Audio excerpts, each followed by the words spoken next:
কি নাম আপনার? মতিলাল দাস। এই এলাকাটার নাম কি? বিলতই চাঁদপুর। কত নম্বর ওয়ার্ড? 5 নম্বর ওয়ার্ড। তো আমরা জানতে পারলাম যে গতকাল রাতে নাশকতামূলক আপনার একটা সবজি বাগানে কিছু সবজি ক্ষেত কেটে ধ্বংস করে দেয় কে বা কারা। তো ঘটনাটি কখন এবং কিভাবে কি কি কি ক্ষতি হয়েছে আপনার? এটা তো আমি জানি না।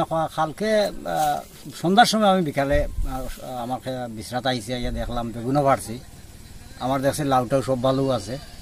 আমি আজকে সকালবেলা ঘুম থেকে উঠিয়া বাজারে যেতাম, লাউ ফাড়িয়েও নিছি, তখন আমি আর লক্ষ্য করছি না, কারণ সকালবেলা তো ফাতা পুরা তাজা থাকে।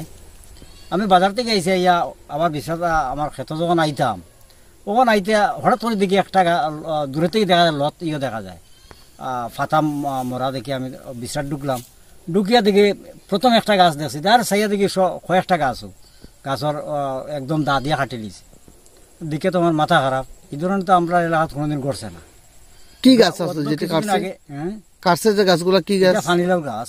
ফসল ধরা অবস্থায় আমি প্রায় 3 মাস ধরে এটাতে ফসল বিক্রি করি। কতটা গাছ কাটছে আপনার? কাটছে তো প্রায় এখন পর্যন্ত যেটি প্রায় 20টা গাছ কাটছে। আগে আরো করছে আমরা পাশের বাড়ি একটা লোক মনোজ দাস, তারও ফানিলাও বিশ্রাতে এরকম কাটছে। তো এই যে ঘটনাটা ঘটছে, এটা মানে আমার একটা অনুমান হইতেছে গত 1 বছর আগে ওই জায়গাতে আমি লাগাইছিলাম, ওই বেগুন লাগাইছিলাম। তখন হঠাৎ করে আমার বেগুন এরকম মরে গেছে।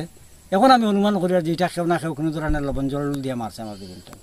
আজকে যে ঘটনাটা ঘটছে, আমি নিশ্চয়ই আমি একটা রাজনৈতিক দল করি হিসাবে এটা একটা হিংসাত্মকমূলক ঘটনা ঘটাইছে, যাতে আমার কাছে বিভিন্ন সময় বিভিন্ন আয় যে এখনও ভালো আছে, তুমি পরিবর্তন হও, কিন্তু আমি তো আমার এক জায়গাতে অনড় আছি।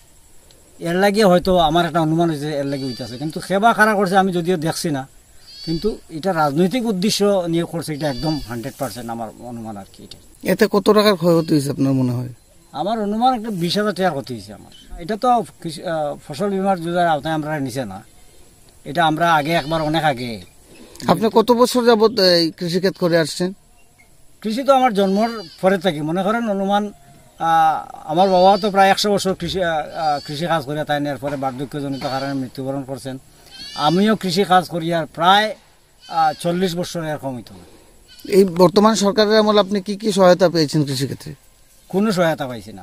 একটা আমাদের এখানে বিলতি, আমার জানা মতো বিলতি পঞ্চায়েতে যারা বীজ সার যারা পাইতেছে, এরা আদৌ কৃষির সাথে কোনো ধরনের জায়গাও নেই কৃষি করার।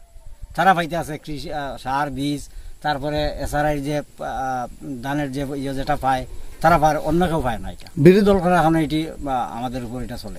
আগে গত লোকসভা নির্বাচনের আগে আমার কাছে বিভিন্ন প্রস্তাব, এইভাবে চাপ নাই, প্রস্তাব দেওয়া হয় যে তুমি দল পরিবর্তন করো। আমি আমার এক জায়গাতে আমি কইছি না, আমি আমার যে আদর্শে আছি, আমি আমার আদর্শে অবিচল থাকবো, এতে যা হয় হইব, আমি আমার জায়গাতে অনড়ি আছি। এই ব্যাপারে কি আপনি পুলিশ প্রশাসনের দ্বারস্থ হয়েছিলেন?